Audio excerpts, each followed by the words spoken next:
안녕하세요. 사건사고TV 김진우입니다. 지난 시간에는 보험회사가 고객들의 돈을 뺏는 방법 첫 번째, 고지의무 위반에 대해서 알아보았는데요. 이번 시간에는 두 번째, 통지의무 위반으로 인해 돈을 뺏는 방법에 대해 알려드리겠습니다.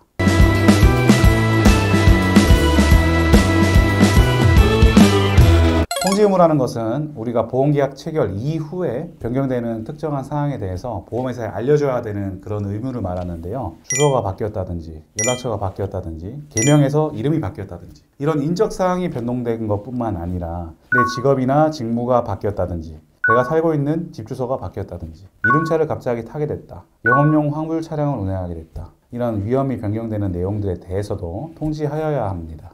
이런 통지 의무를 이행하지 못한 상태에서 사고가 발생했을 때는 우리가 페널티를 받을 수 있는데요. 보험금 지급이 거절되거나 삭감될 수 있습니다. 아무튼 이 통지 의무를 이행하지 않으면 불이익을 볼 수 있기 때문에, 예를 들어서 가입 당시 직업이 사무직이었는데 시간이 지나서 건설 현장에서 일하게 되었다 그랬을 때, 이러한 직업이 바뀐 사실을 통지하게 되면 보험회사는요, 상해 관련 담보를 축소하거나 담보를 삭제, 아니면은 보험료를 많이 받는다든지 이런 조치를 하게 됩니다. 근데 만약에 이 통지 의무를 이행하지 않고 사고 났다 이랬을 때 어떻게 보험사가 돈을 안 주고 삭감하는지에 대해서 사례를 두 가지 들어서 설명드릴 건데요. 첫 번째 사례가 이륜차에 대한 내용입니다. 이륜차를 계속적으로 타게 되면 보험회사에게 알려야 됩니다. 그래서 보험회사에 알리게 되면 보험회사는 이륜차 부담보 특약이라는 특약을 넣게 되는데요. 이게 뭐냐면은 이륜차를 타다가 발생한 상해사고는 보상하지 않겠다는 얘기인데요. 그래서 만약에 내가 보험계약 체결 당시에는 오토바이를 타고 있지 않다고 적었어요. 그런데 이후에 오토바이를 계속적으로 타게 되었습니다. 그랬을 때는 보험회사에 오토바이를 계속해서 타게 되었다 이렇게 통지를 해줘야 되는 건데요.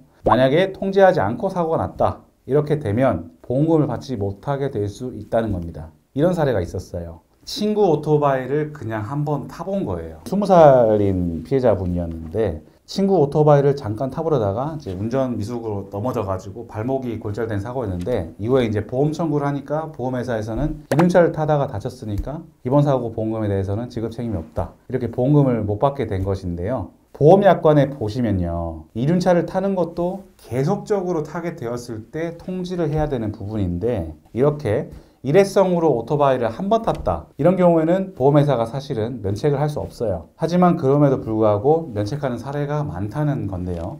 만약에 이렇게 오토바이를 일회성으로 타다가 사고 났다 이런 상황이라면 보험금을 지급받으셔야 하니까 이런 상황에 계신 분들은 꼭 한번 검토해 보시기 바랍니다. 또 비슷한 사례로 일회성 사용의 경우가 있는데, 여행지에 놀러 간 거예요. 오토바이 같은 거 탈 수도 있지 않습니까? 그런 경우에는 만약에 오토바이 타다가 다쳐서 보험금 청구했다 이랬을 때 보험회사가 보험금 안 준다고 한다 그러면은 계속 탄 게 아니라 일회성 사용이다 이렇게 주장을 해서 보험금 지급을 해달라고 주장을 하셔야 된다는 거죠. 잘 안 되시면 문의 주시고요. 그런데 간혹 오토바이가 내 명의고 이륜차 보험도 넣었고 헬멧 못 써서 미착용 범칙금 낸 기록이 있고 이런 경우가 있어요. 이런 당연히 뭐 일회성 사용으로 볼 수는 없겠죠. 이런 경우에는 보험금 지급되지 않는 게 맞습니다. 그리고 통지의무 위반 한 가지 사례를 더 보겠습니다. 화재보험에서는 목적물의 주소지가 변경되면 보험회사에 알려야 되는데요. 만약 주택화재보험이었는데 이사를 하고 나서 보험회사에 알리지 않은 상태에서 우리 집에 불이 났다든지 우리 집에서 불이 나서 옆집에 옮겨 붙었다든지